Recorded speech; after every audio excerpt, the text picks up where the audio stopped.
আসসালামু আলাইকুম সুপ্রিয় দর্শক, কেমন আছেন সবাই? আশা করছি সকলে ভালো আছেন। আজকের ভিডিওতে আমরা ওমান সংক্রান্ত কিছু গুরুত্বপূর্ণ আপডেট তথ্য আপনাদেরকে দেওয়ার চেষ্টা করব। বাংলাদেশ থেকে যারা ওমানে যেতে চাচ্ছেন তাদের জন্য আজকের ভিডিওটি বেশ গুরুত্বপূর্ণ। আজকের ভিডিওতে ওমান বিষয়ে আমরা কিছু তথ্য আপনাদেরকে দেওয়ার চেষ্টা করব। আপনারা জানেন সাম্প্রতিক আমরা একটি তথ্য পেয়েছি, যেটা হচ্ছে বাংলাদেশ থেকে আমাদের কিছু প্রতিনিধি যাচ্ছে ওমানে এই মাসে, এবং সেখানে গিয়ে ওমানের গভর্নমেন্টের সাথে হাইথাম বিন তারেকের সাথে মূলত একটা বৈঠক হবে, যেখানে কিন্তু বিস্তারিত বিষয় সম্পর্কে আলোচনা হওয়ার কথা ছিল। তবে আমরা রিসেন্টলি যে তথ্যটা পাচ্ছি সেটা হচ্ছে এখন এই যে বৈঠক হওয়ার যে ব্যাপারটা, এটা কিন্তু আপনার স্থগিত করার কথা শোনা যাচ্ছে।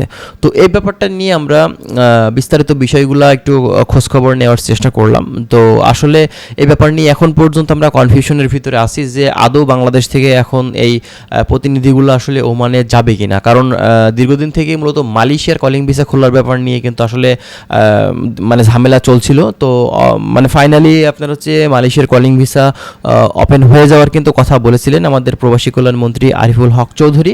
তো এখন দেখা যাচ্ছে যে মালয়েশিয়ার কলিং ভিসাটা মূলত আসলে প্রবাসী কল্যাণ মন্ত্রী বললেও মালয়েশিয়া থেকে এখন পর্যন্ত কনফার্ম কিন্তু করা হয়নি ফাইনালি আসলে মালয়েশিয়ার কলিং ভিসা ওপেন করছে কিনা, এবং মালয়েশিয়া থেকে মূলত কবে নাগাদ এই ডিক্লেয়ারটা দিবে, এবং বাংলাদেশ থেকে মেডিকেলটা কবে শুরু হবে, বাংলাদেশ থেকে প্রসেসিং কার্যক্রমটা কবে থেকে শুরু হচ্ছে, কোন কোন এজেন্সি বাংলাদেশ থেকে কর্মীগুলো পাঠাতে পারছে, সেগুলো কিন্তু এখন পর্যন্ত কনফার্ম না। এবং এই মালয়েশিয়ার কলিং ভিসার বাজারটা নিয়েই কিন্তু আসলে ধোঁয়াশা কাটছে না। এই জন্য মালয়েশিয়ার সমস্যার কারণেই কিন্তু এখন এই ওমানে সফরে যাওয়ার যে ব্যাপারটা, এটা কিন্তু এখন ক্ষীণ হয়ে গেছে। এখন পর্যন্ত এটা বোঝা যাচ্ছে না যে আদৌ আসলে মালয়েশিয়ার জন্য আপনার হচ্ছে এই ওমানের যে ভিসার ব্যাপার নিয়ে আসলে বৈঠক করা হবে, বিস্তারিত কথা বলা হবে ওমান গভর্নমেন্টের সাথে, মূলত সেই বিষয়গুলো আদৌ করা হবে কিনা এখন শুধুমাত্র এটা দেখার বিষয়, অপেক্ষা করার বিষয়। এখন যদি হয় তো আলহামদুলিল্লাহ, আর যদি আবারও পেছিয়ে যায় সেক্ষেত্রে কিন্তু আমরা দেখা যাচ্ছে যে নিরাশায় ভুগবো। কারণ দীর্ঘদিন থেকে আমরা কিন্তু ওমানের ভিসার জন্য অপেক্ষা করছি।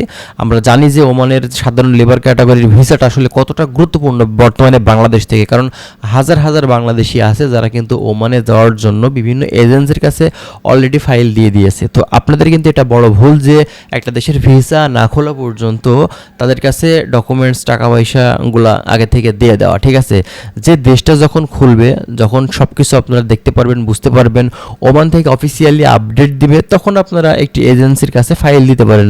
তারপরেও অবশ্যই সেই এজেন্সি সম্পর্কে আপনাদের সার্বিক বিষয়গুলা জেনে বুঝে দিতে হবে। কারণ আপনারা জানেন যে আপনার একটা দেশের ভিসা খোলার কথা বললেই কিন্তু আমরা সেখানে হুমড়ি খেয়ে পড়ি এজেন্সিদের কাছে। পরবর্তীতে দেখা যায় সেই দেশে ঠিকঠাকভাবে কর্মীগুলো পাঠাতে পারে না এজেন্সি, তখন কিন্তু আমরা ক্ষতির সম্মুখীন হই, আমরা প্রতারিত হয়ে থাকি, বিভিন্ন ধরনের সমস্যা কিন্তু আমরা ফেস করে থাকি।